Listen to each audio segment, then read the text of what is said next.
नमस्कार, मैं हूँ संजय शर्मा। आप देख रहे हैं 4PM न्यूज़ नेटवर्क। मैं अभय दुबे जी से जब बात करता हूँ और एक लाइन कहता हूँ कि जब बुरा वक्त आता है तो ऊँट पर बैठे आदमी को कुत्ता काट लेता है, तो अभय जी इस बात पर हंस देते हैं। लेकिन मैंने अपनी ज़िंदगी में बहुत बार ऐसा देखा है कि कोई इंसान बहुत ताकत में है, बहुत पावर में है, अचानक पासे पलटते हैं और फिर उसकी हालत ख़राब हो जाती है, जैसी आजकल ट्रम्प चचा की हो रही है। पूरा अमेरिका को तबाही के कगार पर ले आए हैं ट्रम्प चचा, और अमेरिका में एक विद्रोह की आवाज सुनाई दे रही है। आप सोचिए, दुनिया का सबसे ताकतवर देश, उसका सबसे ताकतवर राष्ट्रपति, जब वक्त बदलता है तो एप्स्टीन फाइल खुलती है, पूरी दुनिया थूकती है उसके ऊपर। छोटी छोटी मासूम बच्चियों के शरीर से खिलवाड़ करता हुआ ये शख्स नजर आता है। हमारे भारत में तो जिन छोटी बच्चियों को देवी कहा जाता है, उस उम्र की बच्चियों के संग ये यौन शोषण का प्रयास करता है और तमाम एप्स्टीन फाइल के पन्ने सामने आते हैं। लोग कहते हैं कि इस फाइल के सामने आने के बाद ट्रम्प की स्थिति बहुत खराब थी, लिहाजा एक युद्ध का वातावरण बनाया गया और इजराइल के कहने पर ईरान पर हमला कर दिया गया।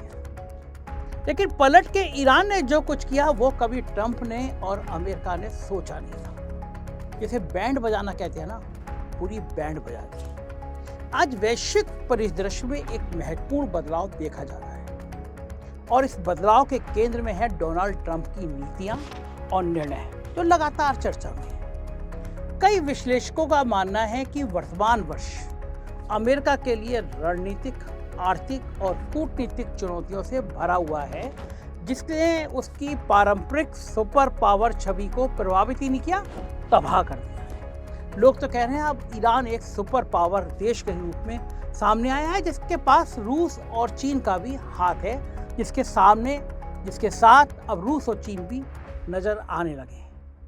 अमेरिका लंबे समय तक वैश्विक राजनीति और सुरक्षा व्यवस्था का केंद्रीय स्तंभ रहा। उसकी सैन्य उपस्थिति, आर्थिक ताकत और गठबंधनों का नेटवर्क उसे विश्व नेतृत्व की स्थिति में बनाए रखते थे। लेकिन हाल के घटनाक्रमों में ये संकेत मिल रहे हैं कि कई क्षेत्रों में उसकी पकड़ कमजोर होती हुई दिखाई दे रही है। विशेष रूप से मध्य पूर्व में अमेरिकी प्रभाव की कमी की चर्चा हो रही है, जहां वर्षों से स्थापित सैन्य और रणनीतिक ठिकानों को लेकर नए नए समीकरण बनते नजर आ रहे हैं।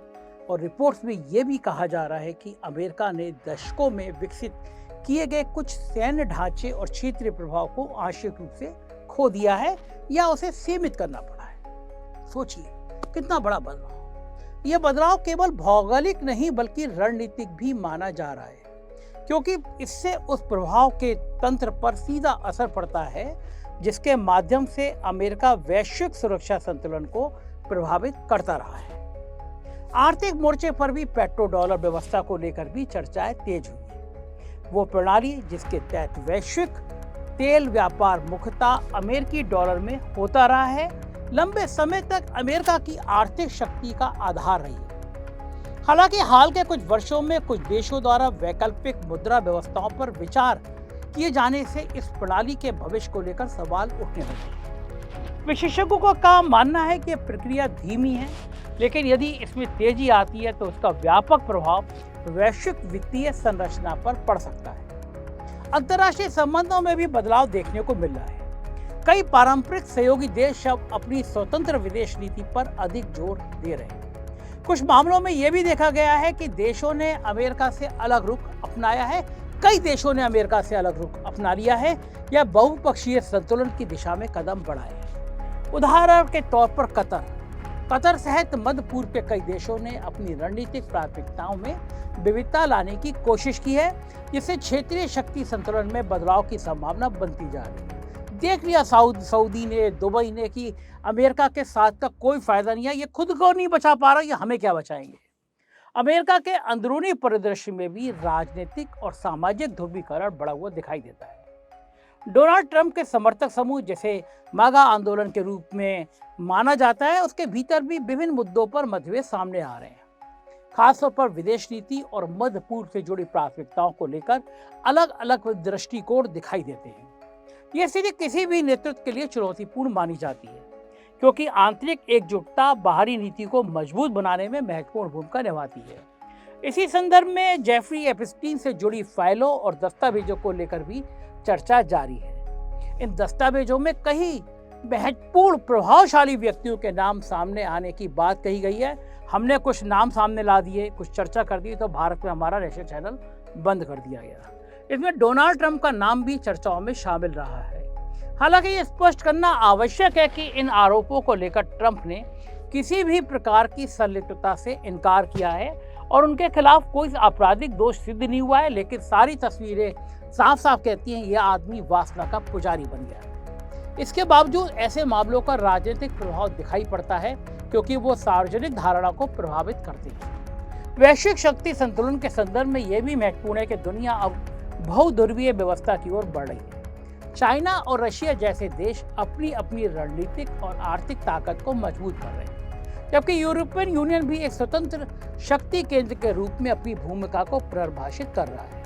इस बदलते परिदृश्य में अमेरिका की भूमिका भी पुनर्संतुलन के दौर से गुजरती हुई दिखाई दे रही है। विश्लेषकों का मानना है कि यह स्थिति किसी एक निर्णय या घटना का परिणाम नहीं है, बल्कि कई वर्षों से विकसित हो रहे वैश्विक परिवर्तनों का समेकित प्रभाव है। इसमें भू राजनीतिक प्रतिस्पर्धा, आर्थिक पुनर्संतुलन, क्षेत्रीय गठबंधन और आंतरिक राजनीतिक गतिशीलता सभी शामिल है। फिलहाल ये कहना जल्दबाजी होगी कि अमेरिका की विश्व स्थिति स्थायी रूप से कमजोर हुई है या ये केवल एक संक्रमण का दौर है, लेकिन सभी का मानना है कि अमेरिका अपने सबसे कमजोर दौर में पहुंच गया है। इतिहास बताता है कि बड़ी शक्तियां समय समय पर चुनौतियों का सामना करती हैं, कई बार उनसे उबरकर और मजबूत होकर सामने आती हैं, लेकिन ट्रंप के मामले में ऐसा नजर नहीं आता। हालांकि यह भी स्पष्ट है कि वर्तमान परिस्थितियां डोनाल्ड ट्रंप के नेतृत्व के लिए एक परीक्षा है और वो परीक्षा में लगातार फेल हो रहे हैं। आने वाले समय में उनके निर्णय और नीतियां तय करेंगी कि इस बदलते हुए परिदृश्य में अमेरिका अपनी स्थिति को कैसे संभालता है। अमेरिका के संदर्भ में भारत को भी थोड़ा सा देखना चाहिए। जब ट्रंप ने वहां पर राष्ट्रपति पद की शपथ ली तो हमारे यहाँ के भक्त जिनके दिमाग में गोबर भरा हुआ है वो ट्रंप की फोटो लगा के हवन कर रहे थे, आरती कर रहे थे, जय ट्रंप देवा, जय ट्रंप देवा। उनको लगता था ट्रंप आ गए तो हमारे विश्व गुरु जी के दिन बदल जाएंगे, हमारे विश्व गुरु वास्तव में विश्व गुरु हो जाएंगे, 56 इंच का सीना और 58 इंच का हो जाएगा।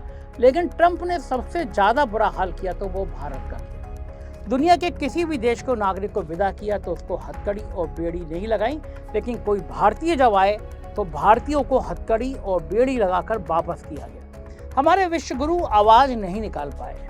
ऑपरेशन सिंदूर में जब भारत और पाकिस्तान की चुनौती चल रही थी, अचानक ट्रंप ने कह दिया कि मैंने दोनों से कह दिया मत लड़ो। जैसे ट्रंप ना हो गए, क्लास के हेडमास्टर हो गए, जब वो भारत और पाकिस्तान को डांट देंगे। और हुआ भी यही कि युद्ध कुछ देर बाद रुक गया। जाहिर है कि एक के बाद चाहे टैक्स का मामला हो या मोदी जी का अपमान करना हो, ट्रंप ने कभी किसी को छोड़ा नहीं। अब ट्रंप की कुर्सी खतरे में है और भारत सरकार के ऊपर सवाल उठ रहे हैं कि ईरान जैसे पुराने दोस्त को हमने कैसे छोड़ दिया। भारत की इतनी हिम्मत नहीं हुई कि वो खामनेई साहब की मौत पर एक बयान जारी कर दे। ये 140 करोड़ देश के लोगों का अपमान है। मैं जानना चाहता हूँ कि क्या मैं सही कह रहा हूँ या गलत कह रहा हूँ, आप क्या सोचते हैं? आपको क्या लगता है कि भारत को ईरान या अमेरिका में से किसका साथ देना चाहिए और क्यों देना चाहिए? मुझे ज़रूर बताइएगा। मुझे आपकी राय का इंतजार रहेगा। शुक्रिया, थैंक यू।